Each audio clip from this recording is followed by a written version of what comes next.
Good evening, ladies and gentlemen, and welcome to the grand finals of the custom campaign tournament numero 3. I am Battle, and I'm joined by my side this evening by the illustrious Fish. Say hello, sir. Hello, Battle. Thanks for having me here. Indeed, we do have X-Spy running our camera as well for this match, and our two teams, Apollyon versus Bedtime. Bit of a grud match from the old group stages where Apollyon did manage to beat Bedtime, but we do have open road. We do have all players in the server, and we are near enough ready to go live. A bit of a roster rundown. For Team Bedtime, we do have Inox, Zombie Man, Anuser, and I believe the last gentleman is Dana. And do you take away Team Apollyon, Fish? Well, I got some of a nickname here that I'm not exactly sure is who everyone is, but we do have Grizz, Lusty, Merst, and the last one, help me out there. Who's Mountain Dew Master? Acer, Bad, Lust. Oh, that's Acer. Okay, gotcha. Yeah, sorry, that's why I kind of dumped Apollyon on you, because they were all aliasing, and I couldn't remember who was on the roster.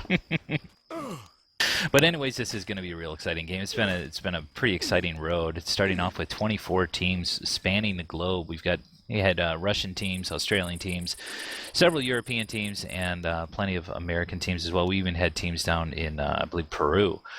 So all whittled down throughout the last few months to these final two teams, Apollyon, which is our North American team, and Bedtime, based out of Europe. So very exciting match to be had up ahead.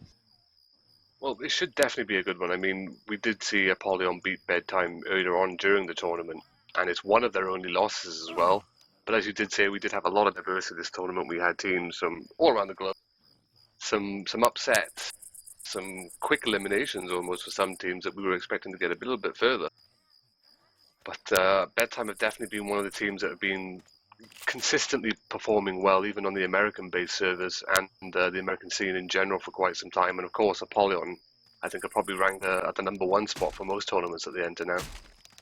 But it should be a good one. Oh, I think so. Actually, it'll be a good two, because we are going to be having a home game and an away game from the perspective of the Americans. I believe the American game will be played first.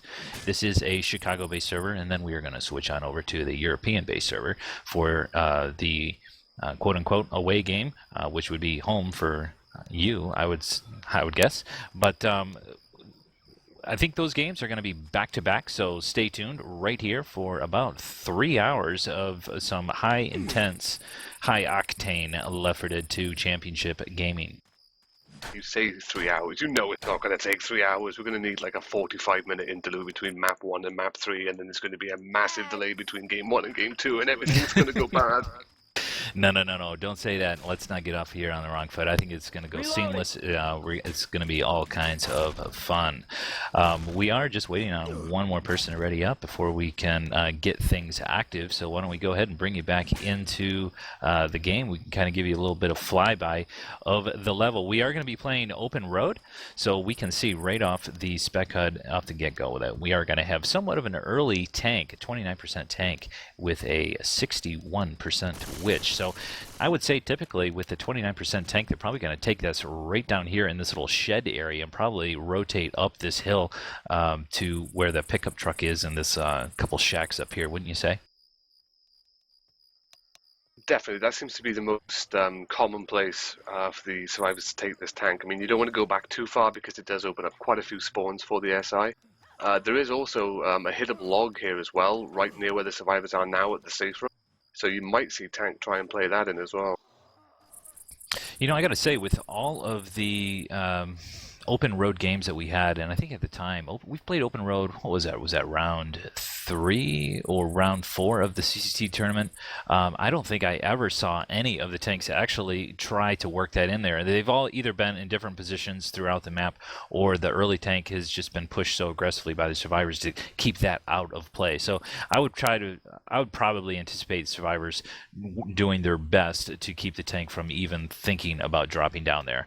But speaking of the games that we've been had so far from the CCT tournament, we've had some upsets and we've had some real exciting matches, but these two teams have remained very consistent through the entire tournament. At least in my eyes, they've been the unstoppable forces, so to speak. Now they have had some losses, but they have been very consistent in their gameplay throughout this entire tournament. I think consistency is definitely one of the things which have benefited both of these teams in terms of their respective records in this tournament. But at the same time as well, as you did mention with upsets, we've also seen some teams put on some surprisingly good shows, which does open up a lot of prospects for the future tournaments as well. Of course, with the winter tournament about to start, I think there's a lot of names from teams such as the Low Bobs, some of the members of Diplomacy as well, where you more than likely are not going to see them appearing in different teams in the upcoming tournament. So, I mean, the tournament's benefited, even if teams and players have been sort of knocked out a bit earlier than we sort of anticipated right at the start of the tournament, then you do still have that prospect of these players, continuing that good form and rolling on into the future tournaments. Yeah, absolutely. And then a lot of these teams were, some of them were brand new teams, and they were still learning and figuring out how to play together, figuring out whether or not they gel, with one another. Their play styles are compatible. And some of them worked out, and some of them didn't work out so much.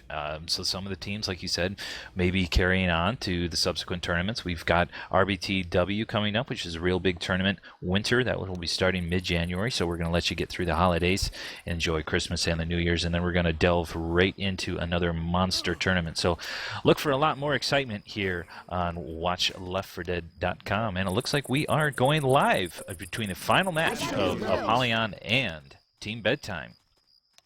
We are indeed live. Opening hit for the SI is going to be a 2-2 setup. It is going to be a Spitter, Smoker, Boomer, and a Hunter. Hunter has currently pre-spawned above the survivors. Attack is going in now. Boomer's going to spawn up in front and try and waddle in from quite a distance. Smoker's going to get cleared instantly. Hunter gets and the Boomer gets popped. So that nothing.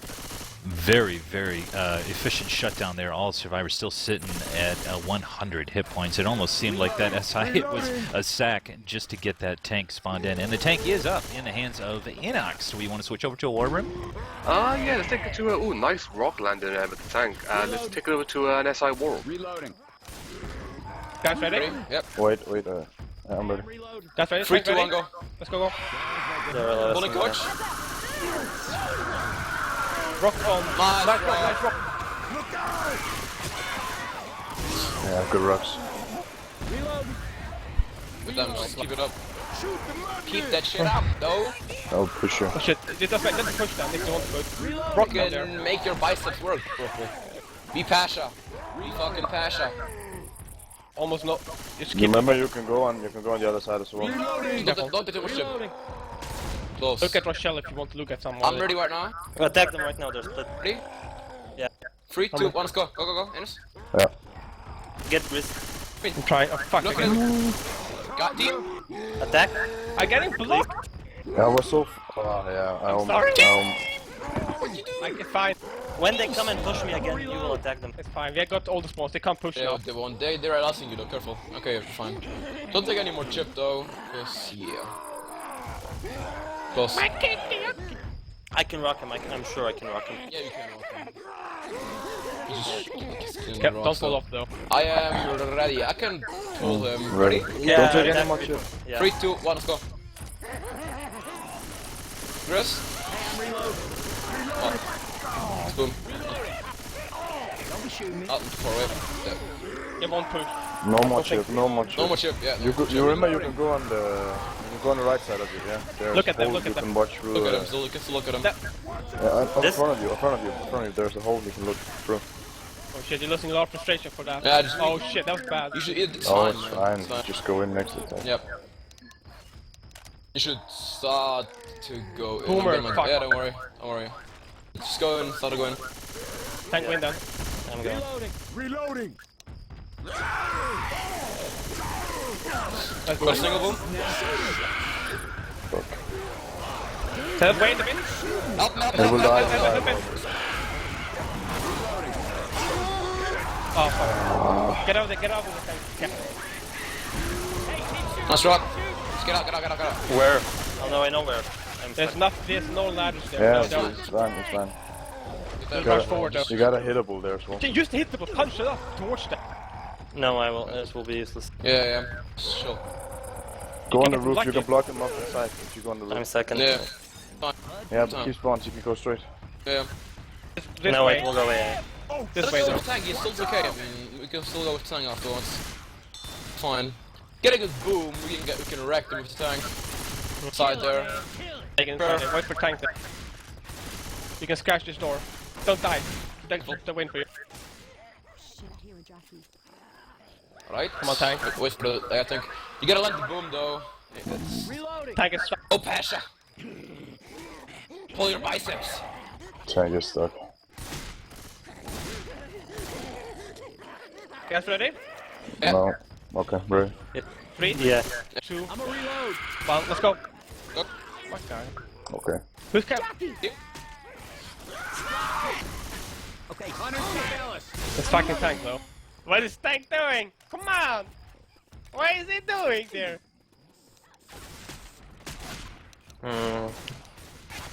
What is he doing? He's working them arms. He's lifting. And we are back, and pretty impressive tank there. Some even damage being distributed across all survivors, forcing one of them to take a set of pills before this survivor's actually pushed all the way forward, forcing that tank to go AI. And here they are with an AI tank in chase, and they have activated the event. They're marching on ahead. Nice double boom landing, and there's a double cap, tri-cap in fact, with a charge Jockey and Hunter, and the AI tank finally managing to path all the way to these survivors. More pills being committed as that tank actually decides to pick up a rock and is now wandering aimlessly around trying to get through the hole and just can't figure it out. Go home, tank, you're drunk. As we were coming back there, pretty smart move by Apollyon to push when that tank was sort of stuck behind. They knew it didn't have a great deal of health. And the tank is just going crazy at the moment. He's just punching random things. Survivors are running towards the safe room. There is now a Hunter and a Smoker in pursuit. Smoker gets a momentary pull, but it does get cleared. Smoker gets picked. Hunter getting skied. Charger managing to spawn up, gets leveled. Boomer gets 2, but Survivors are near enough in that safe room. And the door does get shut, and that is going to bring that first chapter score all the way up to 692. And with a pretty respectable health bonus there on Lusty, who was playing Rochelle, sneaking into that safe room there with a set of pills and plenty of permanent health to offer as well. Yeah, I mean, great work by the tank though. I mean, unfortunately, due to the little bit of a Twitch error, the streams did need to be refreshed. We're going to assume it's because DreamHack is currently going on and there's a bazillion people watching different streams. But good spread by the tank. Round is already going live, so we're quick ready. Attack once again is a 2-2, Smoker, Hunter, Boomer, and a Spitter. We saw 4 big fat donuts go out on the first attack from the previous team, so let's see if Bedtime are going to be his pinpoint on this survivor. We can see Rochelle going ahead and ghosting out there, trying to maybe block some of these spawns or catch some of the SI off guard. But it looks like the majority of them, lion's share, are going to be attacking from below. It's just saved for the Hunter, who is going to be committing that spawn. He is going to be up top, making a little bit of noise, forcing them to look upwards as he's going to be raining in. We be able to pull back in, accompanied by a Boomer with some scratches from the Spitter.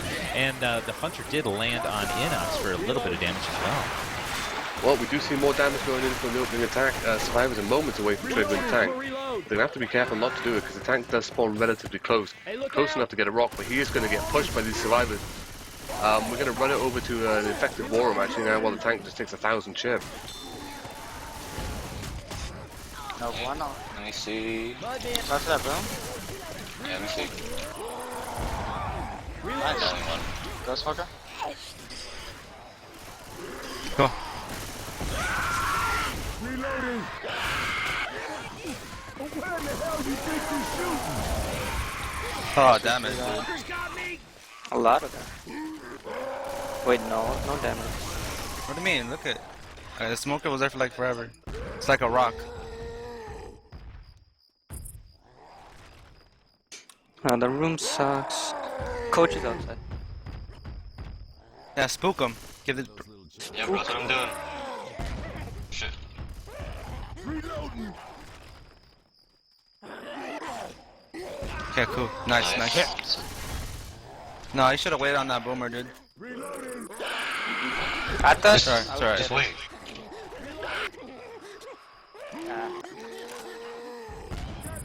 You can boom. We don't have one. Can you look at the house, window? actually? Nice. Nice. He just came out the door. Let me eat that for you. Ready? Look at that guy separated. Yeah, look, get him. They're really separated. Oh my god, keep Oh, on L2. I'm a reload. Yeah, it hit the spot. I just back me. Reloading. Sorry, here comes a push. I don't know why they're doing this. I think That's good. This is good for us. Easy rock. Oh, easy Hey, both I'm times. reloading. Easy Mountain Dew. Reloading. You got it. What do you want us to They're do? like, don't worry, this tank is almost dead. Let me see if I Yeah, I can. think I'll just send it out. I'm almost dead. Oh, he closed the door on me. What am I? He closed the door on me last thing. Sending an air? Now You should not. No, Let me you go should. around. I don't think you should. Wait for my spawn. Question mark? They're pushing forward all the way. One second. This is gonna be good for me. Trying to come from the I think I'm just little, gonna commit. from over here, where the charger's at, the little hole. Look at like. Hey, look out. These guys just want distance. Yeah, they do. This shit's gonna knock some heads. Let's see if I can land a charger, dude. It's gonna hard. Oh, Hey. Oh, man. You got desktop. The power of. That's it. Good shit. We're gonna fucking wipe. Yeah. And we are back, ladies and gentlemen. That was the first tank of the game for Team Apollyon in the hands of Grizz. Managing to get a nice in-cap there. SI support landing up top with a charger and a smoker. Charger managing to get an in-cap. Smoker doing a considerable amount of damage as well. Survivors do still have a witch in front of them. And they're not sitting as healthy or anywhere near the bonus that Team Apollyon managed on the first round. We do see a single boom landing out in front. The spitter is off to the right of the survivors. The rest of the SI holding their spawns. Witch has been tricked. Witch is rolling in looking for that in-cap. She doesn't get it. She does get cracked. Spit goes down on nothing. Hunter gets skeeted. A bit of a meat shot going out there on Nick by Rochelle. And Ellis is currently common to all hell in the bag. This is going to put our survivors, 3 of them, in full bleed at this point, so a huge impact here on permanent health and the health bonus during that tank. So nicely done there by Team Apollyon as these survivors are going to be bouncing towards the safe room as they come down this hill. SI might just have one more attack, and as they do, here it is. It's going to be committing those spawns. It's going to Smoker trying to pull our survivors off the side. The charger does get leveled, but Trident goes out with some spit at the door. Smoker actually trying to pull Nick back into that spit, unable to do so, but he still is up, so look for maybe a couple more scratches there by the Spitter and Smoker. Spitter just hanging out right at the door of the safe room and just going to delay these survivors just a few more seconds before they can close the door on this chapter. Yeah, a little bit more chip going in right at the end there, due to all that common still coming in, and the SR. Not much of a difference though, we see 80 points going out between the two teams, but very wise move by Rochelle there right at the end to get in that safe room and shut the door behind her while she left the rest of the bleeders outside to deal with the attack. I agree. I mean, with the 20-point bonus, that is going to make this a 60-point game, so it's still very, very close neck and neck as we roll into map 2 of Open Road. Well, teams aren't disappointing. It's been two, well, apart from Drunken Tank, it's been 2 very close rounds for the first one. But I think this is where we start to see the endurance kick in. Open Road is a pretty notorious map for providing some really good choke points for the survivors to hit on, especially, you know, the wrong tank spawn. An early tank here can be devastating. This early attack can be a doozy to deal with as well. Absolutely. We are already going live, and this little tunnel right off of the safe room can prove to be quite a bit of a choke as well. Well, Touchwood, the SI only have the 2-2. They don't have the charger, but they do still have that hunter to land someone in spit. And of course, if the jock can get the first guy out, that can lead to a lot of damage.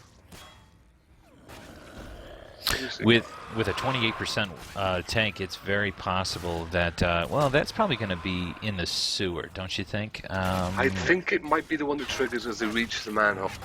So we might see it. If that's the case, they might bring it back, yeah. Hunter opting to make quite a bit of noise here and keep the survivors looking straight on ahead, hopefully unaware as the boomer is going to be raining down on top of them. Here is the distraction. Well, Hunter's doing a pretty good job of like not taking any real chip at all and keeping the survivors' focus drawn to him at the moment. But Spit is nice and close and ready to go as well. If that boomer can get something, we could see a pound and a stumble into Spit. But that jockey's also poised to go, so I mean this could be a great attack. Rochelle's got to be careful here because she's just out of the sight where her teammates can clear her quickly. Jockey is going to come in on that. Survivors do bait the attack and they do back out. Spit is going to go down and the Spitter does get picked. So they are going to get their third capping SI, which is either going to be the smoker or the charge. But I think the damage potential of this hit has just gone out the window. Saying that though, Rochelle does get jockeyed outside. Boom lands on 2 survivors. The Hunter has been cleared as he gets some additional scratches on Rochelle.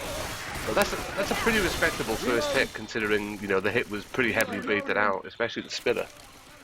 Bringing Lusty down to 73 hit points right just off the first attack. That was a very good, respectable attack, and you're absolutely right. As Ellis puts his toe just near that safe room, that is going to bring in the tank, and it's going to be in the hands of Zombie Man. Why don't we switch on over to a Survivor War Room and listen to how they take on this Bedtime tank.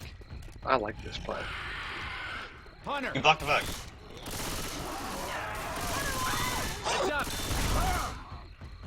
Guys going around. Get up on the bridge. This way, guys. Reposition. Bridge. He's coming around. Same shit, you know? He's watch the spot. You need to drop down for the hittable. He's down. No. Rock coming.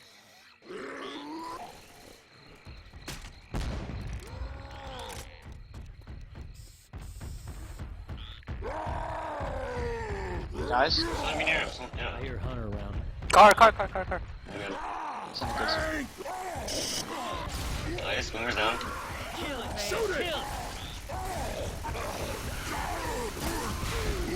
Hunter on Grizz.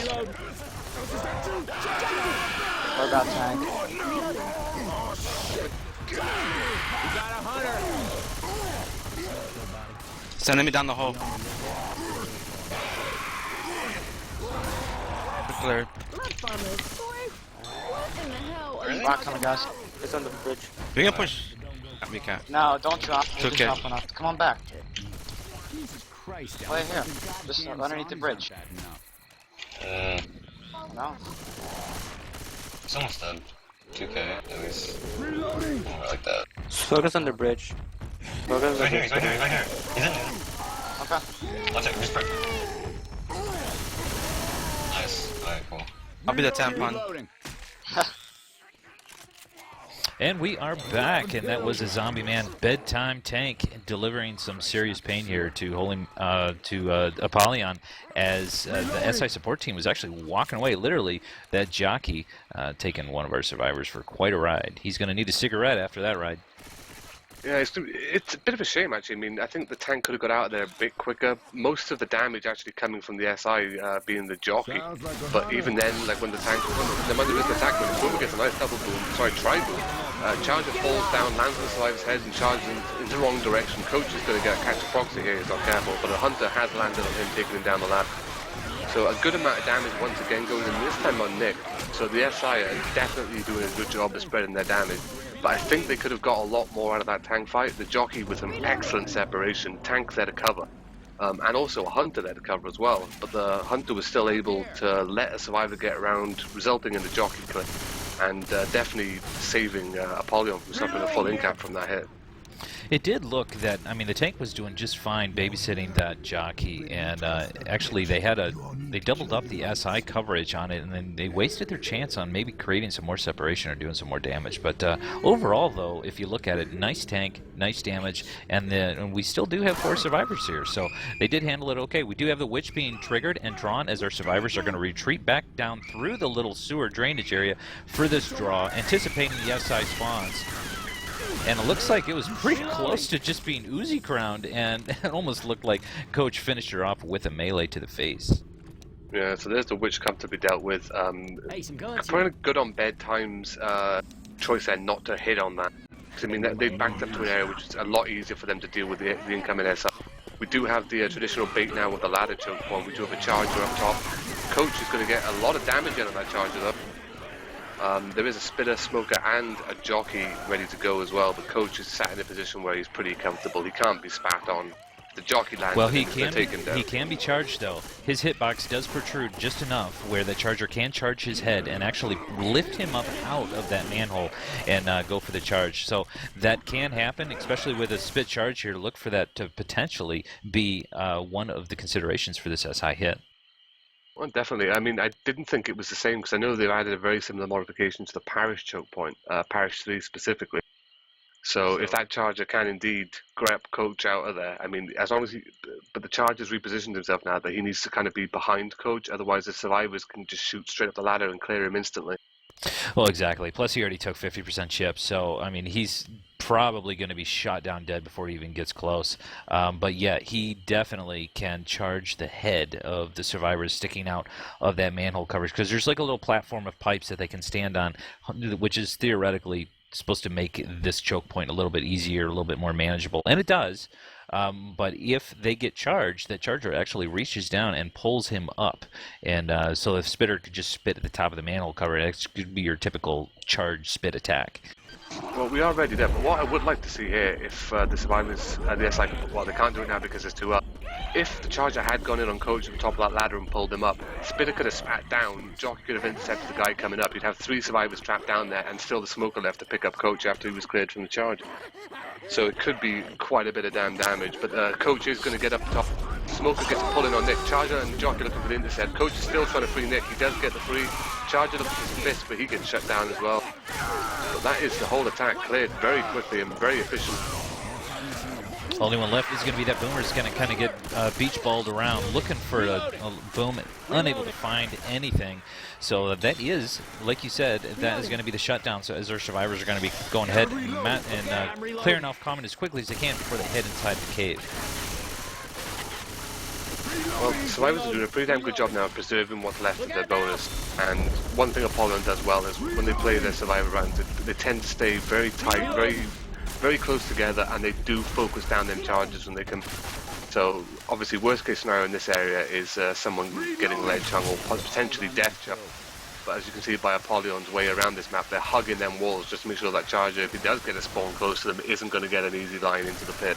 Attack is spawned up though, and it is coming in now. Charger and Jockey from behind, Spitter in front, Hunter also coming in from behind. Hunter's going to get a cap, Jockey gets a chance. Charger looking to intercept, Charger does get the intercept in spit, so that is probably going to be an in cap on Code.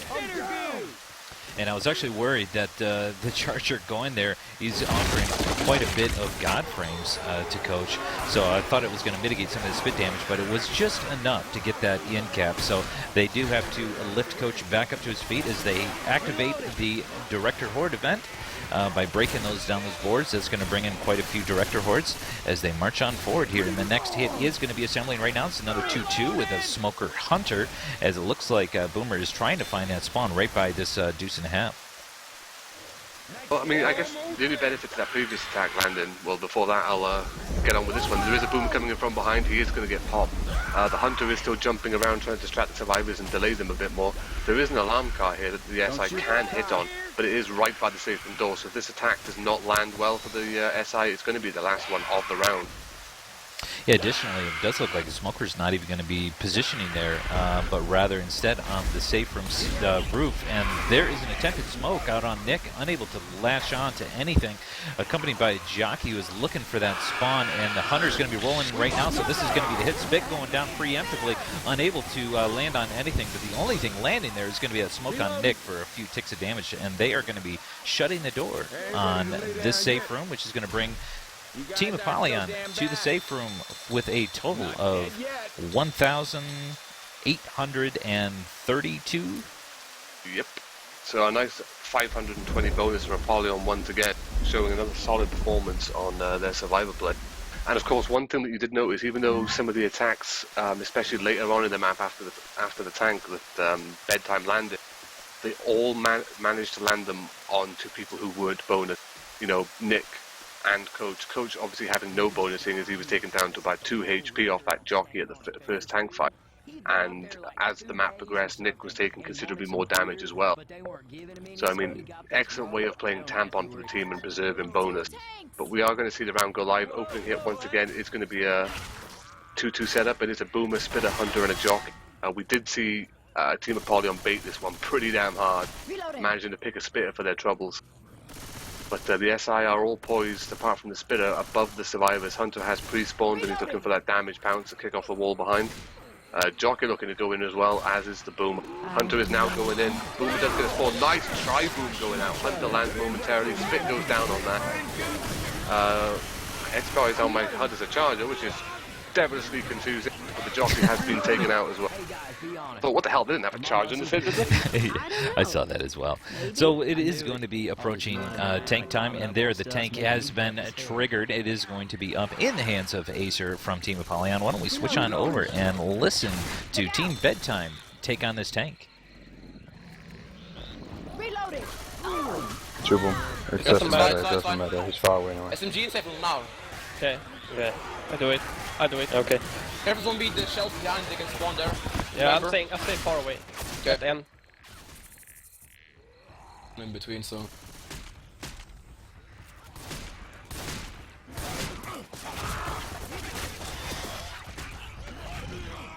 Careful for the shells Just behind. don't get smoked. Yeah. Beautiful. It's fine. I mean, if we all spam, we should be fine.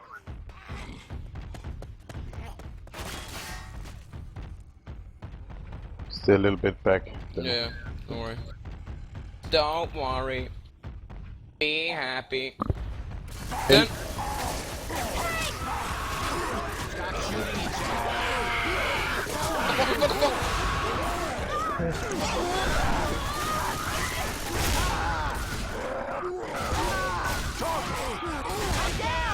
Look up him.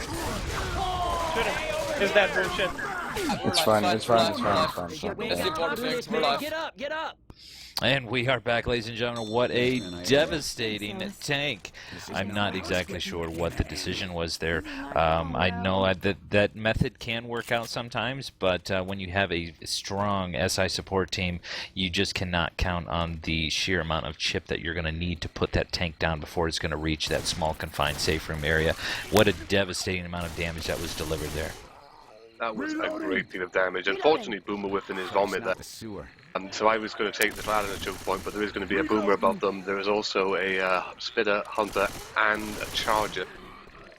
So this could be a massive hit. Charger has spawned up below the survivors. The rest of the SI are perched up top. Charger gets his charge. Spit's coming up a little bit late. Charger's already been cleared. Spit's going to go down the ladder. Hunter gets a 16 damage pounds and a Boom goes out on one survivor. So once again, a lot of damage. I mean, as you said with that tank, there is an in-cap going on down below. But I mean, the tank, 2 full in-caps, 1 down to half health. Second attack directly after the attack, you now have 2 survivors fully bleeding, 1 suffering another in-cap, so that's a black and white, and 2 survivors already down to half health, and 1 set of pills. Right, two survivors in full bleed already. This is they've already taken quite a hit on their permanent health bonus, and now they're going to be walking right into another severe choke point, not to mention the witch. Yep, they've got that witch to deal with. It looks like Apollyon might be anticipating a similar strategy where the survivors are going to try and back out of this witch after triggering. So they're all trying to position themselves behind. The Smoker does look like he has a spawn up. Witch has been triggered. Smoker has got the spawn. Charger gets his spawn. Charger gets the charge in on Coach, who is black and white. The spit's going to go down on him. Witch is still rolling in. Coach managing to get out of that spit, but the jockey does land on Nick for a little bit of additional chip. Coach so lucky there. Got out of there with about 5 HP. That's going to put 3 survivors here in full bleed, and I believe that's just going to be 1 set of pills left remaining for the rest of this level, as survivors breeze right through this later choke point here as they come up out of this. Boomer chasing, but does get expertly popped there by Ellison. That's just going to leave a Smoker and a Charger accompanied by a Hunter. So we have a 3-cap here, but it looks like the Charger actually hit one of these little stumps or stalagmites or whatever they are coming out of the ground. Well, it's still going to be hard for Bedtime to make it to the safe room. I mean, Apollyon are getting consistent high bonuses as well. Excuse me, I'm choking. But, as you did say, you know, with the bonus where it is now, 3 survivors fully bleeding out, a nice double boom landing in front as well. There is a Spitter, Jockey, and a Hunter looking to go in on this. Hunter has pre-spawned behind the survivors, and he's gradually going in out. He does get 1 survivor way separated in the back. Jockey looking for the intercept. Jockey missing the intercept, managing to get 2 scratches in on a downed Rochelle. But you notice that Jockey was targeting Ellis, who is our permanent health, and why Ellis was way up front taking point there is a mystery to me. They should be protecting their permanent health. That is their only health bonus remaining, so they need to be really watching out for Ellis, have him not take a point. And there he is again. He's right out front, so we need to really watch out for him. SI are going to be focusing on him. Here comes the boom. Boom, actually, the boom pop stumbles the Smoker, but the Smoker does make that latch in there. The Charger takes Ellis for a ride, but does get shot clear before he can get that pummel damage. Jockey's still fumbling around, playing in the hedges here, looking for a spawn, or looking for a Jock, and there he gets M2 by Rochelle and shut down. The only one remaining is going to be that Smoker, who is in full chase mode at this point.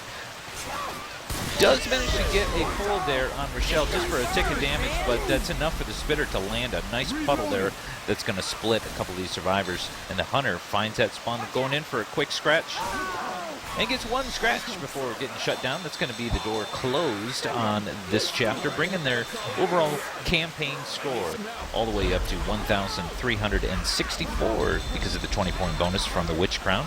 And that is going to be rolling us in to map 3 of Open Road. Still very close game. There's only, less than 500 points in it. There's about 480 points in it. But you can sort of see how the two teams are handling the Survivor play. That Apollyon is definitely playing more solid at the moment on Survivor. They're making the bonuses, and there was a 400-point difference in that bonus just then. And the tables very well may be turned, as they switch servers for the second game in this match, and they are the ones on the receiving end of the network latency. But we shall see. We switch over here to the urban map of the Open Road campaign. So this one is going to be mostly city streets and buildings and cars and all sorts of things, and then we're going to head right back on out into the open area. Yeah, well, with this sort of difference, if Bedtime can manage to keep it as close as they are currently keeping it, then it's excellent for them going into their home server, because there's all the more chance that, after dealing with the high latency, Left 4 Dead a very unforgiving game when it comes to latency. So it puts them in a very strong position on their home map to sort of get those extra points back and take the win. That first hit is going to be consisting of a 3-1. Smoker, Jockey, Boomer, and Charger. Does look like the Charger and Jockey setting up on the roof with a Boomer across the way, kitty cornered here to where Coach is peeking out. Survivors playing it very cautious, sending just one person out there trying to bait in these spawns, and so they can get an idea where they're going to be coming from. Boomer dropping down, hanging out behind this pickup truck, looking for a spawn here to arc up and say hello to Coach. Nice double boom being landed as we have the pole going down, and the Charger's going to be trying to protect that offer. A couple punches, 3 punches before getting shot clear, and the Jockey Smoker as well. It seems that the baiting strategy didn't work out too well for Apollyon that time around. The first time they managed to avoid, they do trigger an event as well, which is going to trigger another director horde to get the better guns, with the better guns being the chrome shotgun as opposed to the pump, and the silence SMG as opposed to the standard. The SI do have another hit now. Survivors have backed off to the safe room in order to take out this event horde. Thankfully, no one's bleeding yet due to no pills being committed, but a Hunter has spawned above the Survivors. There's also a Jockey coming in, and a Charger and a Boomer. Jockey does land, Hunter gets skeeted, Charger getting shut down by those shotguns, and the Boomer gets popped without getting anything as a result. With a 72% tank, that is going to be much later on in this campaign. I would say probably past Hedge Maze or right near Hedge Maze. But we still do have more events to be activated. Now that event that they just activated was an optional event, but there are some little benefits and perks inside that they can pick up, different weapons. Sometimes there's pills and melees. But we do have another SI hit rolling in right now. Hunter bouncing all around next to this alarm car, trying to entice them to shoot it, but expertly done. They avoid that. But there is a Smoker in the corner offering just a little bit of tongue love here to Coach for just 1 tick of damage. Ammo up here. Yep, there's another event to trigger here, which unfortunately is not an optional event. The event has been triggered, door has been opened. Survivors need to get up here onto the street as quickly as possible after opening this, but they are going to choose to take it back. Due to the lateness of the tank, it does mean they can sit out this event, wait for the arm to stop itself. A Boomer does get popped in the meantime. The SI do still have Charger, Jockey, and a Spitter though, so it looks like they are going to wait before this full hit goes in. I mean, if the Survivors foolishly push here, they could walk straight into a charge and then stairs with a nice spit puddle to complement it. but they are going to wait for their fourth hit. Their fourth SI to hit. But at the moment, Apollyon once again doing a great job of preserving their bonus, clearing out the attacks pretty much efficiently as they come in. We are seeing an attack coming now. There's jockey charger from the same door and the hunter. Nice double cap landed. Spit puddle goes down on that charger. Fist City on Ellis in the corner. That's a great deal of damage going in on Ellis and Coach, both taken down to below the 50% mark. And we see one set of pills already being committed as they bring this event to an end. So our survivors are going to be pouring up out of that building, out into the street, into the hedge maze, which the progress is already at around 36-37%, closing in on 40. So it is going to be a much later tank. However, they still might draw it back depending where exactly that tank spawns in. I think it spawns after they drop out of the diner. I'm not 100% on that, but there is a witch spawned up ahead of the survivors in said diner. There is a hit for the SI. It's going to be a smoker, hunter, jockey, and a boom. Hunter spawning up a bit preemptively and trying to jump to a better distance. Boomer does go in on one. Hunter missing his damage pound. Smoker gets a pull. Hunter gets a cap, double cap, tri-cap almost. Momentary tri-cap. The jockey is still riding though. The hunter gets taken out. There's a lot of horde going in on Coach in the front, and the Boomer is getting some extra scratches in there with his fat greasy hand, just for some additional damage, which has been triggered from the hedgerow by the survivors. Rochelle is mowing her down with a shotgun as she runs in as well, so that is going to be the witch dealt with pretty comfortably. No SI to play off it, and just the horde trickling in looking for Coach. Survivors handling the witch very easily, just with an Uzi crown, where they're just the team unloading on her. As they make their way up to the second floor of this building, they are going to be faced with another Left 4 Dead drop. So they are going to have to be working together here as they drop off here. They don't know. Nobody wants to be left behind, and the SI hit team there to try and keep them behind is going to be that 3-1 with charged spit, but it looks like they're going to opt to hit right now. Beautiful charge going right down the stairs, able to pin Ellis against the wall. Smoker trying to work with that as well, unable to do so. And the bot Spitter, who became the tank, is just going to be standing there. Why don't we switch on over and listen to these survivors handle the tank? Or should we get into an infected war on this time, because we did survivor last time? Yeah, let's do that. Infected! I know you're tempting, but don't do it. Let me see if I can get this boomer. The boomer, yeah. Wait. Hold on. It's the boomer, alright now, go. Go. That hit the same. Yeah, shoot, go, yeah, shoot. Can't get Go in it. then. Can't. You can. Flex the spot. They're going outside, inside. They're not. Let's help him, Millie. Head up right now. Oh shit, sorry. Yeah, I'm sorry. What was that big? Not that fuck. Yeah, Oh, you stumbled me in this fucking hell. And we are back, ladies and gentlemen. That was the third tank of the game for Team Bedtime. Managing to do a decent amount of damage. Got a few punches on Ellis who wasn't bonus. There is a smoker, however, spawning up, looking for that pullback. Just missing it by a fraction. But survivors once again sitting pretty.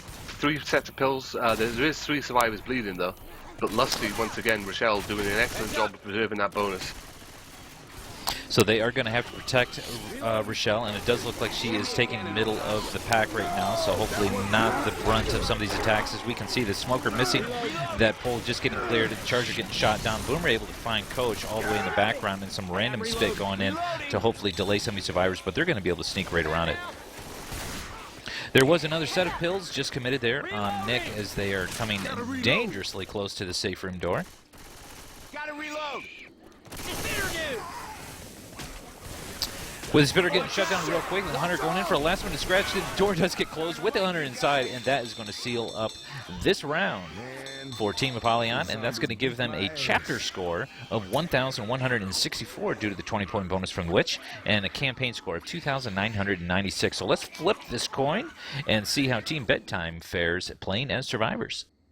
Once again, Apollyon with a massive bonus. I mean, they've consistently made 400 to 500 bonus every map so far. I mean, this is what the annoying thing for Bedtime is. It puts them at a bit more of a disadvantage each and every time, but it's something they have to try and keep up with.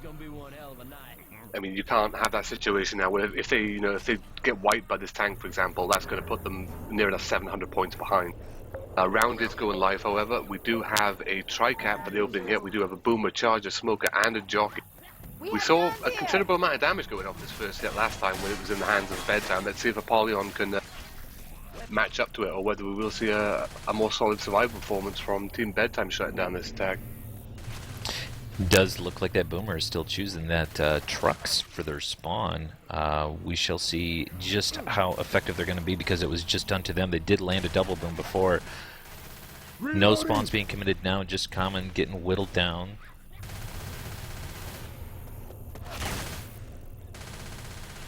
Reloading. Looks like two of our survivors are kind of hanging them out, actually blocking spawns in the safe room and all the way in the back of this garage, as they're only sending out one or two. There is the committed spawn there on the Boomer, and the Smoker actually missing the pull, so the Charger and the Jockey are going to be rolling in there. Smoker's still trying to pull out, and the Jockey gets M2 and shut down as well, along with the Smoker with one single blast from Ellis' shotgun. So that is going to be a clear for the SI hit team as they march on forward. Looks like they're actually going to opt out of activating that optional event, and they're going to roll right into the mandatory event just ahead.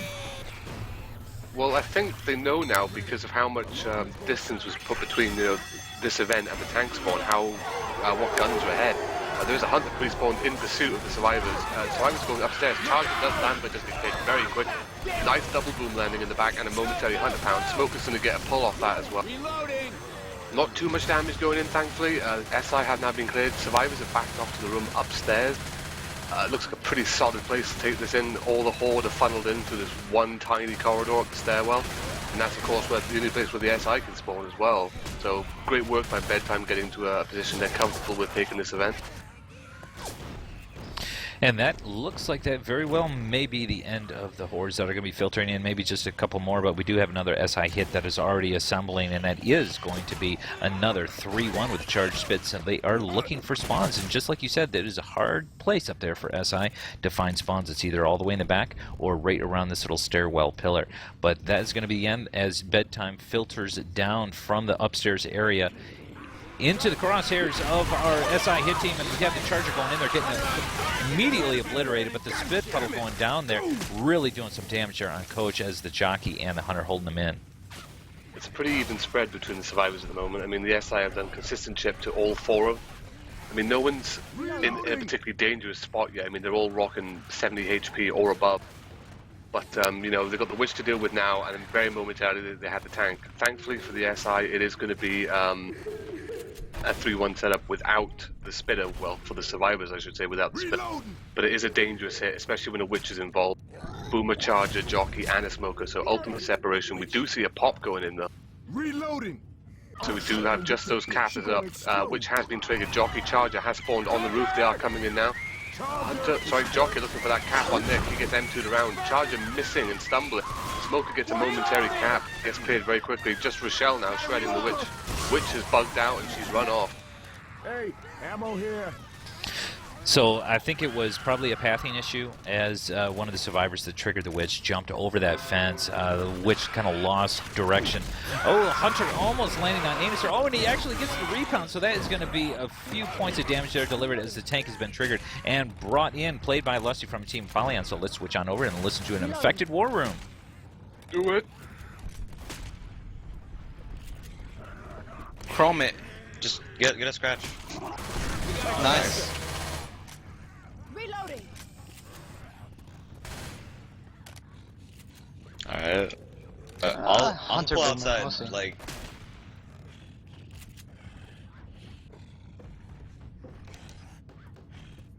I am not ready. You are not the Skeeter. You are not the father. And before... Alright, good. And before dead stop. No, right?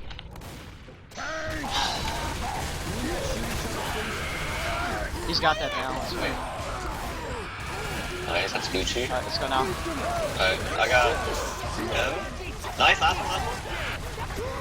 Yeah, nice. Good job, big boys. Trying to. Good capper! Cap out.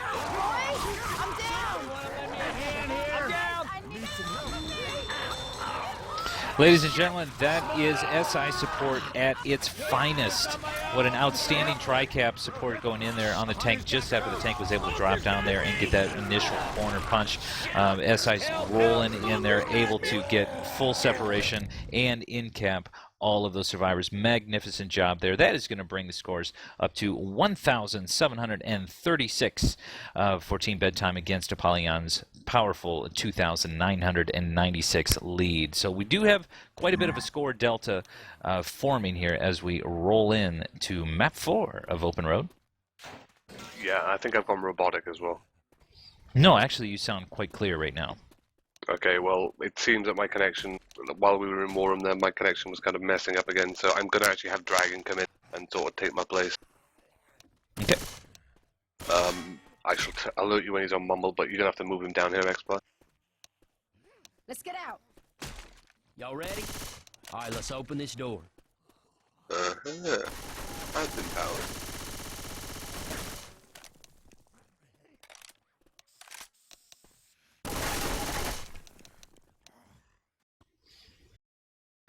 Okay, just waiting for Acer here to ready up, and let's all welcome Dragon to the CCT3 final match here. Welcome, sir.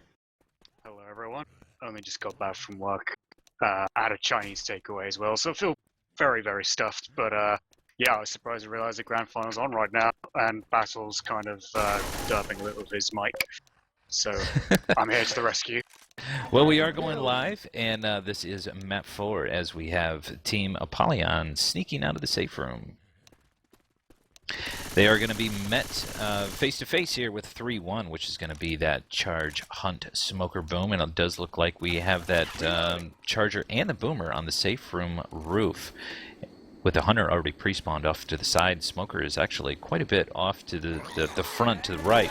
We're going to look for massive separation. We do have that pole here on Coach. That is going to offer quite a bit of separation. We have a 3-cap there right out of the gate, but it does get cleared quite quickly there by Rochelle. But some nice damage going down from that Smoker that actually was able to latch on to Ellis and pull him off to the side.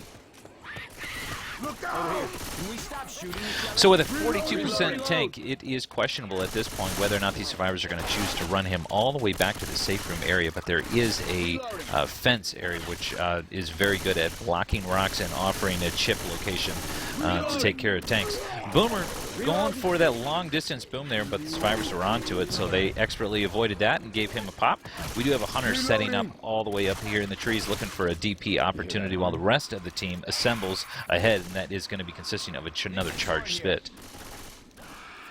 We've got a Hunter behind, primed in the trees, looking for that pounce as distraction so he can assist the other SI from the front. We have a Spitter waiting as well as a Charger. But we want to hunt down this Hunter. We want to pick him off so that they can destroy a significant portion of his attack. And they do land the Hunter. Hunter goes in early. Smoker coming in from the front. Oh, this SI attack's gone a bit awry here. Charger coming in from the right. They're going to land one but gets leveled. And that is going to be the end of that SI hit as these survivors are going to pull out the melee weapons and start marching their way through all of these common here before they can get to the tank spawn point. Tank is up, going to be played by Anisur of Team Bedtime. Why don't we switch on over and listen to a Bedtime War Room. One boom. Maybe if they go all the way back, maybe tank. Yeah, tank will go. There's a lot of horde here with me. I think go straight in, go straight in. The tank goes straight in. Yeah. It's good for us if they do that. So much horde behind you as well, Anus. There's a lot of horde behind them. Yep. Just go, take the shortest route as you can. Yeah, it's fine. Good for us. Just keep going. Track up. It's good. What's still behind you? Keep going. Horse stuff? No, it shouldn't. Behind. I'm going. Reloading. Dirty guys. Head him now. Pull him. Pull coach. Oh, come on! Fuck, no. I got 9-8. Shoot it! Shoot it! Nice, just punch. Oh, that was... The wall glitching off. Nice rock. Good rock, good rocks. Above average. Reason, like, I don't know, they just Did disappeared. the horde stop? Go. Yeah, it just disappeared, I think. And we are back, folks. That tank was lured all the way back to that safe room area like we had anticipated, offering the survivors just an optimal position to really spread out and do massive chipping as that tank rolled in. And as you saw there, they avoided all punches. I think there was only one rock that was eaten from that tank before they were able to completely obliterate and shoot him down. As survivors move on up ahead, the Boomer is able to catch just one of them as he did a surprise spawn there behind the tree, and the rest of that hit is going to be a 2-1 with a Charger Jockey and Spitter. Yeah, again, they're being a bit staggered with their spawns here. Jockey is coming in though, trying to get the back. Charger lands in the front. There's going to be a split, but split misses. And the spread isn't going to be there either. Kind of a wasted attack opportunity there. Great land by the Charger, but the Spitter just didn't hold up on his end. But it is going to be enough damage ensued there to inspire him to go ahead and commit a set of pills. So we do have one set of pills going down the hatch as the rest of the SI spawn timers are starting to expire, and the group is starting to form up. It is going to be a Smoker and Boomer, and we are hit square between the eyes with a pause. And going live again. Rest of that hit team is going to be a Hunter and Jockey, so look for a 3-1 attack here past this bridge as our survivors are trickling across it. And we have seen a death charge here, but these survivors are not going to be having that happen to them this time. But we do have a pre-spawn Boomer up ahead that were able just to nick the forehead of that Boomer and pop him from a distance, and there goes a couple tick of damage there from the Smoker off to the side before he gets shut down along with the Jockey. So that is going to be it for this SI hit. Reloading. Indeed, yeah, it just looks like Apollyon are completely square on levels there. Everything the SI throws at them. You know, what timing to have such acute awareness and reactions to the SI in a grand final of all occasions. It seems like Apollyon really have brought their A game, and they look more strong and more convincing than they did in the semi-final versus Sounding Catches.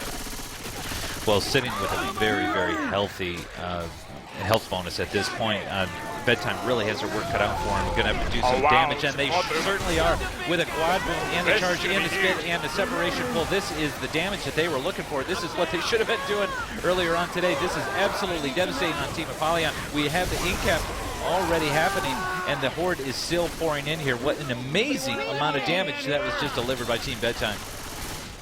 That is exactly what they needed. It just looked like it was going to be sheer disappointment for Bedtime this map, but they turn it around. They somehow managed to catch a quad boom. And Charger and Smoker combine brilliantly, spit it land on Nick and get an incap at least. Reloading here! Survivors are approaching the witch, and it does look like the SI team has already committed their Hunter and is going to be babysitting this witch here while the rest of them are taking up positions. This is going to be consistent of a Boomer, Charger, Jockey, and Hunter, and there is the trigger on the witch, and it looks like it was triggered with an Uzi, and they're going for the Uzi crown, but the Hunter goes in there to irritate a little bit. The witch is climbing on the car.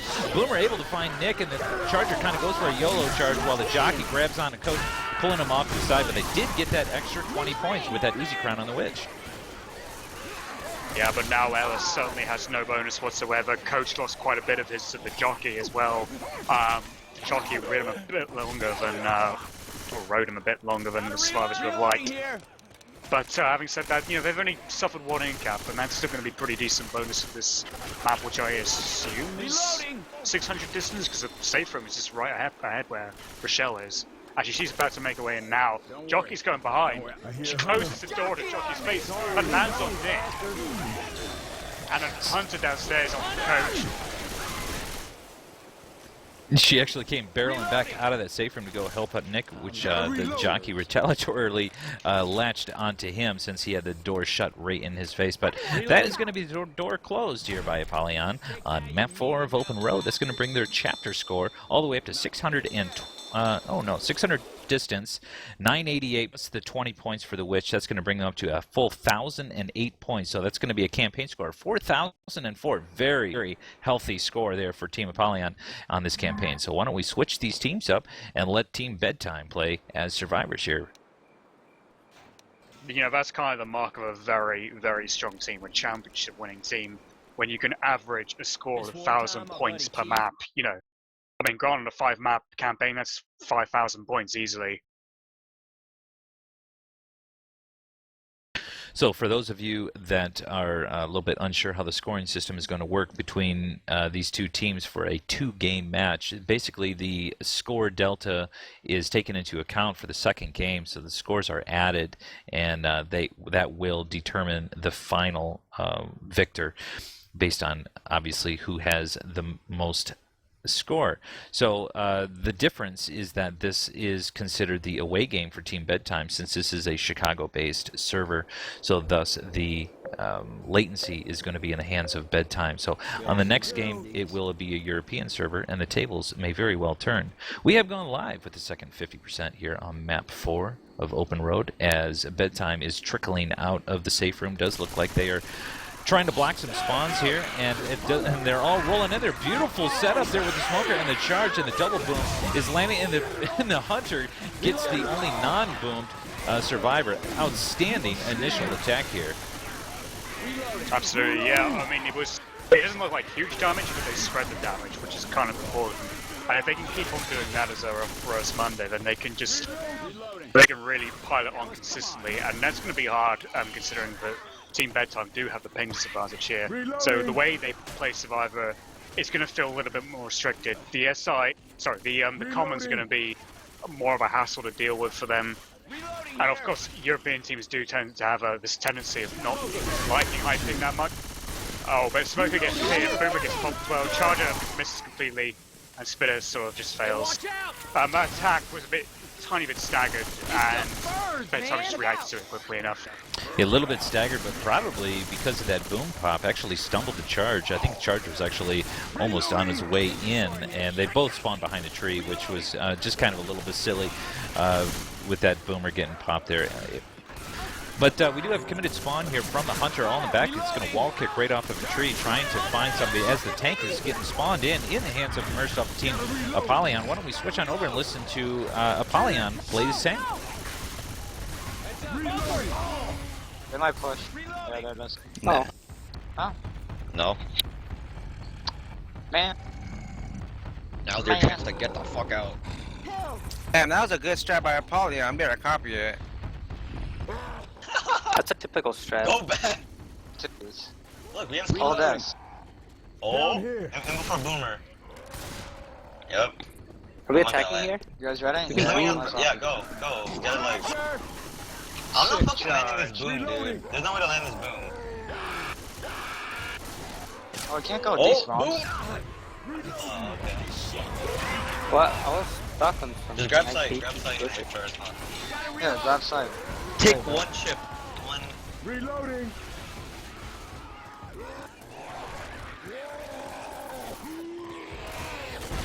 Charger, come on, Dan. Why do you hate me? Maybe you jump rock Yeah, and we have to go this. and trigger kicks that guy. Or trigger kicks the Ready? guy. Okay, we'll try. Let's go. Get ready, we got a tank.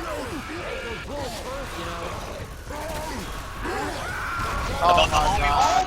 Oh my god. Wait. 911. Oh no! You do it! Dude! On your back! Don't run! I'm down. Shoot the damn tank. Dude, what the fuck? No! Keep shooting. Dude, they got fucking tracked. Wow, I landed that rock. I landed that rock, dude. Fuck. On your feet. Let's go.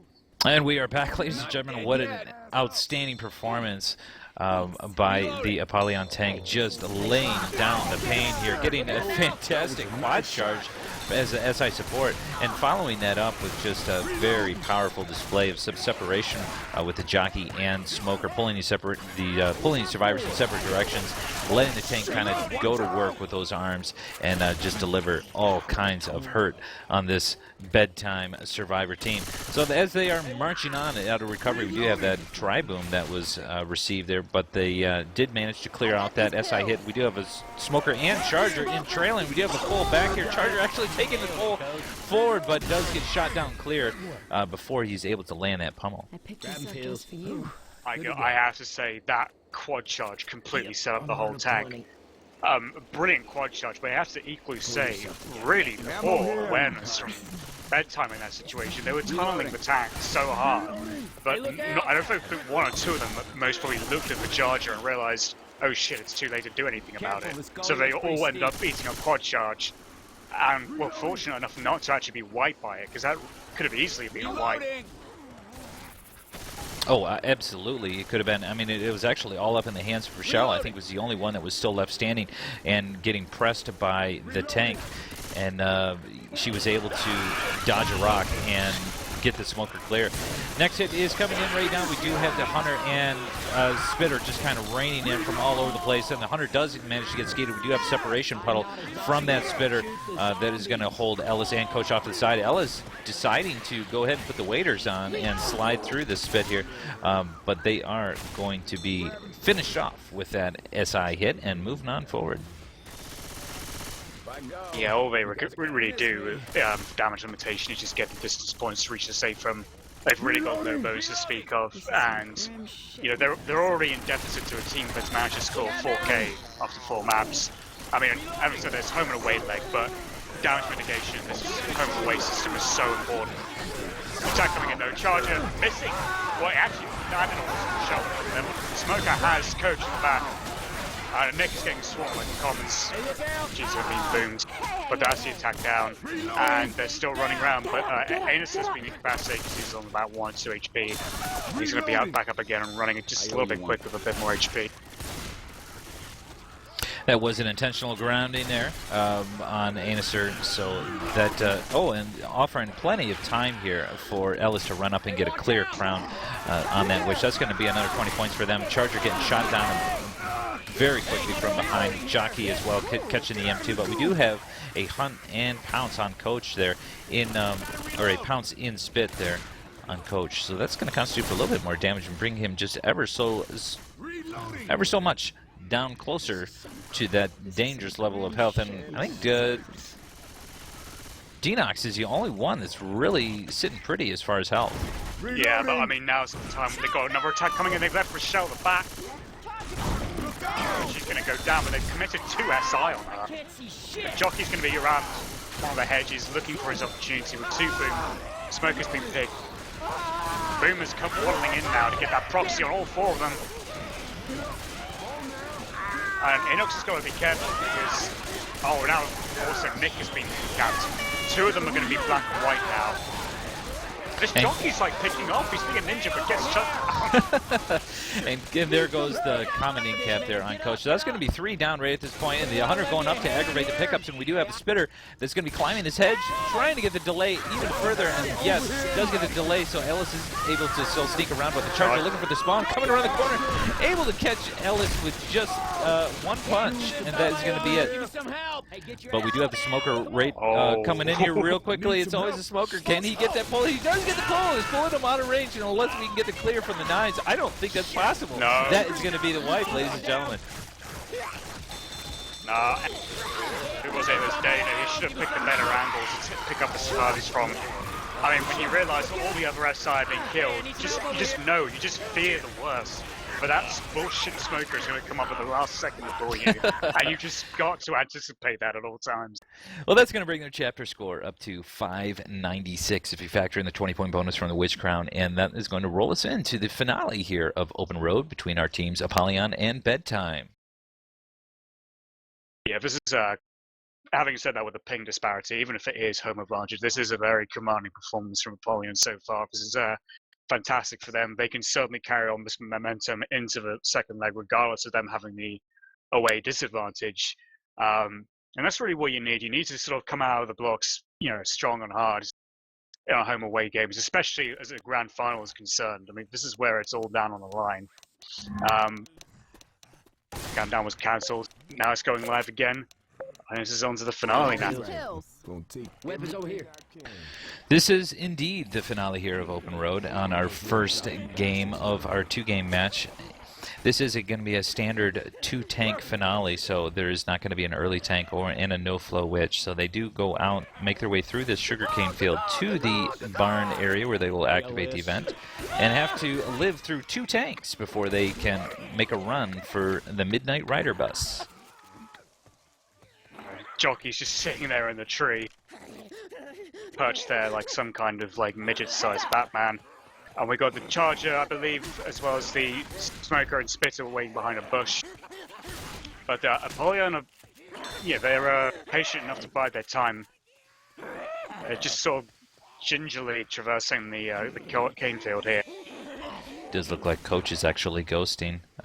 Some shots fired here by Ellis, so he is no longer invisible to the SI. But we do have the full SI spawning in there. We do have the setup with the smoker and the charge going out, accompanied by some spit going down there. And the jockey's actually going to be trying riding Acer into that spit as well, getting a couple of ticks of damage, and that is going to be the shutdown of that SI hit. A lot of damage on Grizz as well. I mean, usually when you think about hits in the cane field, you'd expect like multi-caps or something, 1 or 2 in-caps maybe, but they just wanted to target on Grizz, and only him apparently. So, I mean, it's good to sort of guarantee that 1 bit of damage, considering that it is a finale. There's still a trek to go with 2 tanks coming up as well. But we do have 1 set of pills already being committed there by Grizz because of that damage. Boomer saying hello to 2 survivors there as he came in from the roof. The Charger coming out, and there's the proxy. That's going to make it a tri-boom with a full separation there on Coach. And the jockey riding Ellis for a little bit more damage as well as the event gets activated, and they are hit with that first Director Horde as they take positions here inside of the barn. Yeah, there's a lot of focus on Grizz though, and if they keep on doing that, then he's going to just be the tampon for Apollyon, and that's just going to play into their hands beautifully for this finale. Next SI hit team is going to be assembling here very shortly. It's going to be a 3-1 with a charge spit Hunter Jockey. They are taking their positions here on top of the barn, and just outside of the main door we have the spawn of Hunter, who's going to be ping-ponging back and forth. Does manage to find Ellis, and Coach, or the Charger's going to be working one punch of their beautiful double charger onto the stage, and this Hunter is still going to work here on Ellis. Do clear it from distance, so it did look as though Grizz might actually be left for dead by his teammates from only about 40, 50 feet away, but now they're actually clearing from distance, and the tank is now in the hands of Inox. Is Inox going to think about trying to get in here or not? No. No, he was considering it for a second because of Grizz still being down, but fought against it. And let's switch it on over here to a Bedtime, or let's go to Apollyon Survivor War Room.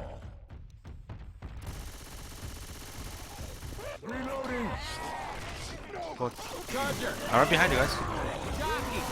Got a rage rock.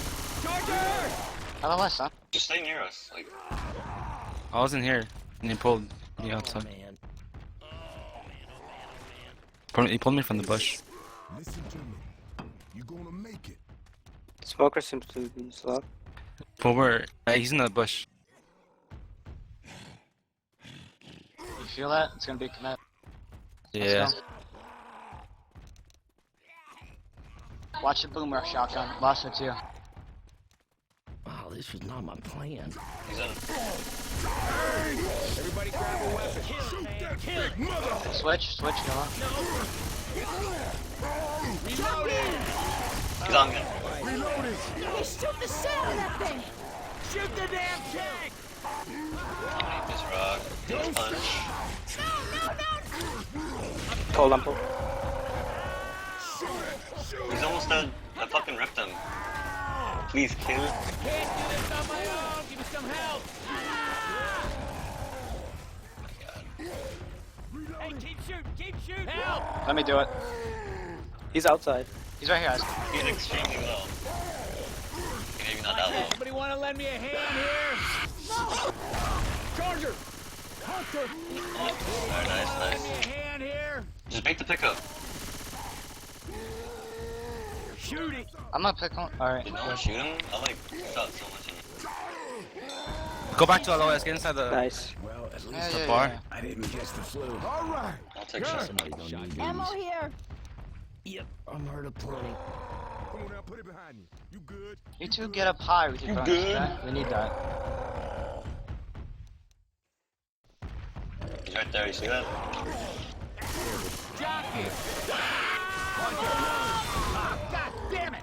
My tracking has been shit this game. Seriously, better. Dancing with the Boomer. He's in? I think. He's keeping Yeah, silent on left, I put think. curve rock on you. Carbra. Reloading. Dude, I'm so scared. What's wrong with Yeah, he was actually trying to punch through the wall or something. Just keep shooting. Reloading. And we are back, folks, and that was Bedtime tank there, played by Enox, as he did manage to get a corner there on Nick, because that's going to bring another survivor down into full bleed. Had some real nice separation there created by the SI support team, really splitting these survivors, allowing the tank to actually creep around, fall back into the Sugarcane field, and do a little bit more damage longer than I expected he was going to remain alive. Interesting play there. The Hunter provided this distraction. The Charger went in trying to fist Rochelle. Mean maze as well. Just it would actually just get extra damage and be sure of it instead of going for the charge. Okay, hang going on. I'm really hurt. Survivor's still actually sitting quite healthy, considering that they still do have 4 sets of pills. Nobody's slow right now. I think Rochelle is probably the only one that is probably walking slow at the time. Nice shutdown there, the boomer that was trickling in. We do have a 3-cap that's going to be rolling in right now. Charger looking for some action, unable to get it, and the Smoker does get cut. But no, there's the pull there on Acer, able to get just a couple ticks of damage, and the Smoker's actually still alive. He's going to be wandering back in, trying to get a scratch, unable to do so. That is going to be the shutdown as we roll into the second tank. So at this point, why don't we switch on over to Team Apollyon and listen to how they handle this tank. No quick LOL.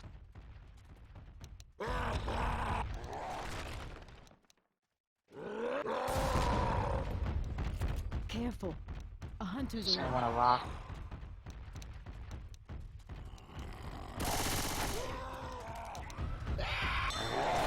Nice. Nice. Ammo here. Nice. One. Oh, Let's go back. keep LOSing. Yep. Just more south though. I feel like he just burned his first rage. I'm gonna. We stay here. He's probably gonna commit and corners us in. Yeah, let's get out. Is he in? Clear the horde. No. Oh, he's right here. Yeah, he's back in the bush. He's back in the bush. Okay, we'll LOS. Just get out before he gets in. That's all we gotta do. Reloading. He's above us. He's positioning to commit. He's in. He's in. Spawns are up. All the spawns are down. Other than that jockey. Jockey's down. He's gonna go on back. Easy kotka. Kill. He's at a shit Kill. spot. Watch out, man.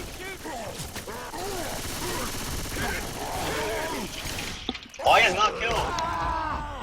Oh, I knocked him.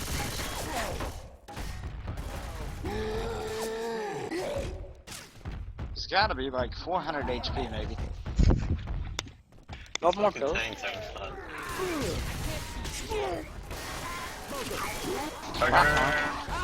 then Spark landed on me. He dead. I'm being ground pounded outside. Oh, we are back, ladies and gentlemen. That there was the second tank for Bedtime in the hands of Zombie Man, trying initially to play a very long rock tank, but not really finding a good position or the support from the SI. Trying to change position, not really finding an angle he was comfortable with, and Apollyon doing a great job of breaking line of sight. Eventually they did catch a break and targeted bonus, and very close in capping Ace again, who does actually go down now and speak from a jockey floor. Smoker pulls coach, who is the bonus. The truck is up ahead, the Midnight Rider's bust. Who knows, remember this Horde run, they might get one more chance in an attack. They really need to focus coach or try and get one of the in caps on Rochelle or Ellis. You're right, just to minimize the health bonus that they are going to be having, and we do have a lot of survivors real low. We have actually Lessie is sitting at 1, and we do have another in-cap with a boomer coming out around the tree, and the Smoker all the way in behind is actually going to get Rochelle, but no, Rochelle actually cuts that time.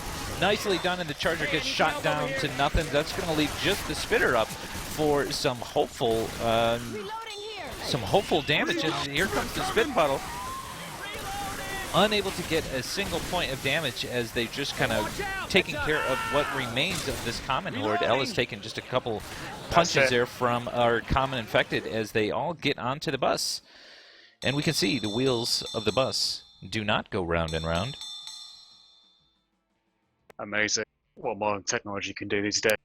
That's going to bring a chapter score on the finale up to 928 for our team Apollyon, and a campaign score of 4,932, a very healthy, respectable score. And we're going to go ahead and flip these teams over and let Team Bedtime have their chance here as survivors. Yeah, if you think about it, Apollyon are exactly 2,600 points ahead of Bedtime. That's going to be a huge deficit to claw back, even just on Bedtime's home game. So the pressure is firmly on them. I mean, a score of 4,900, sorry, you're almost still keeping the average of nearly 1,000 points a map. Yeah, Bedtime really need to bring up their A+ game. And we'll see just how the network latency comes into effect on their home teams. I mean, casting quite a few games here through this tournament, I have seen some amazing comebacks, and just the difference gets really highlighted when you have back-to-back teams here from a server that's, you know, maybe stateside in America, and then another server that might be over in Australia for the Aussie teams, or over in Russia for the Russian teams, etc. And when you see the difference in how these teams coordinate and work together on these servers that maybe have high latency versus low latency, it is night and day. So I do expect Bedtime to really kind of turn the screws on Team Apollyon on their home server. But the question is it going to be enough to mitigate the score delta that they're going to have after this game? Yeah, when two teams of sort of a similar or equal level to each other are playing on a home and away system, it usually is like, it's not so much what they score in their home game, but how well they do in the damage limitation overall, which is usually the ability to sort of play better than expected on higher pings. In this case, though, Apollyon have put on a really strong home performance, and I got an inkling that might be enough for them. I mean, obviously they shouldn't like relax back and, you know, sip some pina coladas and smoke some cigars whilst on the stretches or something on the beach.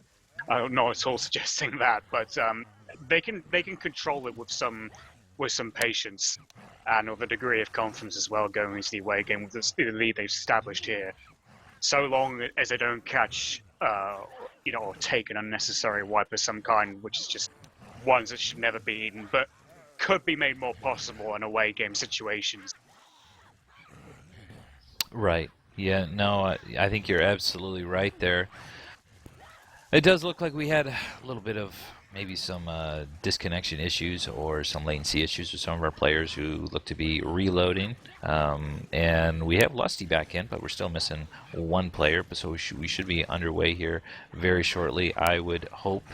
But yeah, back to what you were saying, you're absolutely correct. I would say that it has become very evident to me just the caliber of players that, you know, are in these finals, and we even really saw it in the quarterfinals. People that have really just kind of changed their overall play style based on the latency. If there's just like 100 millisecond difference, and which may not be all that much noticeable if you're not really attuned to it, but they'll change their entire play style because everything is different. I mean, when the hunter is coming at you, your dead stop have to be and timed ever so differently to account for that stop. And like you were saying before, with the common infected, it can be just a disaster if you get boomed. Yeah, exactly. That's why support from your survivor teammates on higher pings when dealing with commons or boom hordes or even event hordes, it's so important that they have each other's back, because you cannot afford to get stuck behind in commons. It can so very easily happen in away game situations.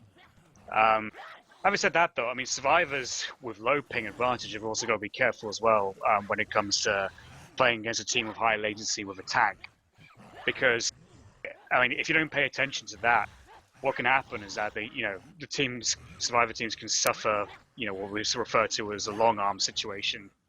But what's really happening is that the tank is actually closer to the survivors than what the survivor players are seeing, but due to the latency, how that all works out. So really what the survivors should be doing is keeping their distance even more than usual, and they would actually avoid this, this long arm phenomenon. Right, and that's not just with tanks either. I mean, you factor in hunters, pounces, you factor in the levels, with the chargers, and that's what's so impressive is that Team Bedtime, even despite the latency, they've still been able to land all of their dead stops. They've been able to land, well, I shouldn't say all of them, but they've been able to land a very respectable amount, the lion's share for sure, of their dead stops and their levels, despite the ping that they're incurring now. Just wait till they get on their home server, and it's a whole different ballgame. Yeah, indeed.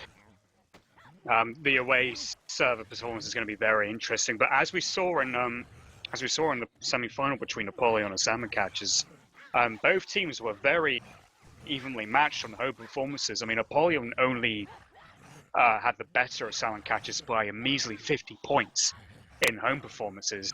It was the away performances that really defined it, and Salmon Catchers let one or two opportunities slip by a little too easily, whereas Apollyon were a little bit more consistent with their away performance. And because of that, they ended up scoring about a few hundred more points. They won by an almost 400-point lead over an aggregate, semi-final contest. Right. And here we are, whittled down to the final two teams. And, I was stating before, some of these teams that, did have those international games where the latency really did come into play. Some teams didn't have a home server to play. Like, I don't believe, what was it? I think Team Dangerous, who I think was out of Peru, I don't think they had a home server. They had to play in a Dallas server for America, so they had to play the tournament matches with like 250 ping. Yeah, I've never actually known why the South American servers haven't been picked. I mean, I haven't heard anything about them in terms of the quality of the servers or how well they are in terms of maintenance. Having said that, I'm only aware of like server development when it comes to Europe and partially in America as well. But here I'm saying Bedtime that they want a sub because Inox is getting DDoS. Either that or Bulgarian internet is at its finest as always. So is it possible just to DDoS a single person? Or I usually thought it was just... Oh, is it really? Yeah, if you actually find in the L32 TV records and look up the Frag Pipe Grand Final, wow, you had at least 2 players from Router Pixies getting individually DDoSed, and that took the match to about at least 3 hours in duration for just one game on Parish. Oh boy. So that they wouldn't be targeting the server then, they would actually be targeting the individual player's IP address of like their home internet. Yeah, basically, because they like their home IP address, and they'll probably much target that and render them incapable of doing much of anything in the game itself. I remember first they targeted Xenon, then when Xenon, I think, sort of subbed out and they got someone else, they then targeted Maidu. Oh, what a nightmare. Speaking of nightmare, here we are, waiting for our last player, who I think, like you said, is probably going to be subbed out. We're just going to have to wait and see who they choose, and if they can get that person loaded up. I believe the sub on their roster officially is Crocs, a player from Sweden, but I don't know if he actually plays anymore. I don't know if he plays with the team or even plays Left 4 Dead 2. So I haven't seen him load him up in a while, actually. So it'll be interesting to see who they get. I mean, having said that, if they do actually find someone to sub who isn't Crocs, they are going to officially require pick up the assistance of a ringer. And if the admins of the Cup dictate that the same rules apply in terms of what was going on with the Fnatic game versus Salmon Catchers, where they brought in a ringer and had about 50 points penalty per half round, then that would probably factor in here as well. And it'd be terrible to think that was the case in a grand final, but well, maybe that's a cue for Bedtime to be a little bit more organized. They had 5 players, one with very clearly easily distinguishable internet issues, that as well as the potential of being DDoS. Yeah, that's not so good heading into a grand final.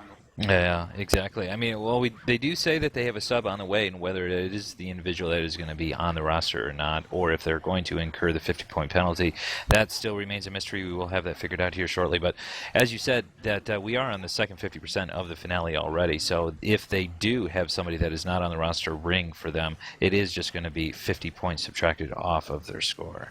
But yeah, that is a shame to see these long pauses and these a little bit of disarray here in the final stages, but you know, it is kind of typical as well, especially when you factor in the international games. You've always got this little network is an issue. You know, we don't have the screaming fast internet all over, you know, across the pond, so to speak. Okay, so they've got Brevin, who is a Swedish player who used to be one of the main four for Team Dynasty, who reached the grand final of the Watch Out for D tournament. So with the exception of you, who, well, Anus is actually in U's place now, you pretty much got almost the entire roster of the old Dynasty team, which could be interesting, but I don't think Brev's played with these guys that often or for quite a while either. And we are going live, ladies and gentlemen, so thank you for your patience, appreciate it, but we do have Team Bedtime sneaking out of the safe room ever so gingerly here, and they are going to be faced with a 3-1 hit with a Charger, a Jockey, Smoker, Spitter, who is going to be hitting. It looks like they're all set up on top of the safe room roof instead of actually down in the field. Smoker precariously perched here at the trunk of the tree off to the side. Attack coming in though, we got a Smoker or a Charger going right away with a Spitter trying to go for distance, but it wasn't enough distance, but Rochelle gets common block and Spit. Nick deals with a Spit. Smoker's still running towards Ellis, as he's there, obviously using the cover of the cane field. So quite a decent amount of damage actually on Dana, and little bits spread each on the other three survivors, so very good attack by Apollyon. Yeah, pretty respectable, actually. I mean, it had the makings of an outstanding attack if that Spit could actually have reached that Charger. But from where that Spitter was all the way clear up on the roof, it just was not going to have the distance, even if you put a scope on that Charger's forehead. Boomer trying to get the rocket spawn there right around the building and get popped there very quickly by Nick, and the Charger coming out. But there is some Spit there, and the Jockey's going to try to hold Coach into it, but does get cleared very quickly. So just a couple ticks of damage there going out on Coach, and that's going to be it for this SI hit, as the Commons are coming screaming into this barn as their survivors set up to take the event. Yeah, Bedtime need to be careful now because they have taken quite a substantial amount of damage in just 2 attacks on the way to reaching the barn and now starting the event. They have got a Charger, Smoker, Boomer, and another spawn. Boomer going in on 1 game pop. A Jockey. It's the ultimate separation right now. Smoker and Charger hesitated back down. Jockey gets dead stopped and cleared. Smoker already got cleared too. But yeah, Charger lost all his confidence the moment he realised the Smoker companion got destroyed. So we are venturing in a little bit further onto this Director Horde, and we are coming very close to tank time as these survivors are going to be probably making their way back outside in preparation. And we do have the tank being triggered. That is going to be played by Lusty of Team Apollyon. So why don't we switch over and listen to Bedtime survivors handle this, and then we'll do Apollyon for the second. For Rock. Keep hiding, hide. Yes, beside you. Where the fuck is he? He's outside, in the front somewhere. Is he looking at you? No? Shouldn't be able to. Go out. Outside. I don't know. He's inside the book. Weapons over here. Shoot him. Good one. Go for Rock. Oh shit. Lord. Don't worry. I'm shooting him. What? No, gun frame. Hide. Hide. Kills low. Ref. Attack completely. Good to go. It's going above. Reloading. Come up here maybe. Go. Reloading. Let's go outside. Go. No, it's not there yet. Reloading. Look at him. Hide Hide again. Should have fired inside, Breath. Reloading. Fucking Kiyoshima, for fuck's sake. Yeah, wait with me. Fucking 14-12 L and NIP. God damn it. Fucking close though. Stay here then, all the time then. Did you just play long? You can see us. It's such a tight game, man, seriously. Yeah, I know. I want to watch it as well. Yeah, I'm watching it meanwhile doing It's about... Hunter. In. No. I got me. No. Oh, that arm. Nice. Focus there.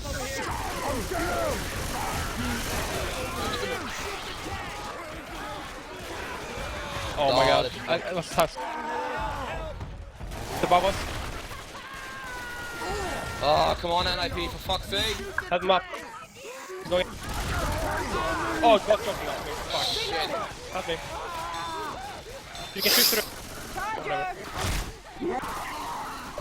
Oh no.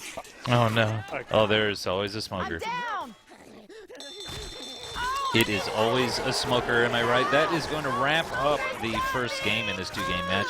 That is going to bring the overall campaign score for both teams to 4,932, Team Apollyon versus Bedtime's 2,728. So we do have quite a significant score delta, over 2,000 points as we roll into that second game. So stay tuned, stay put, and we will be right back with the European hosted server for the second half of this match.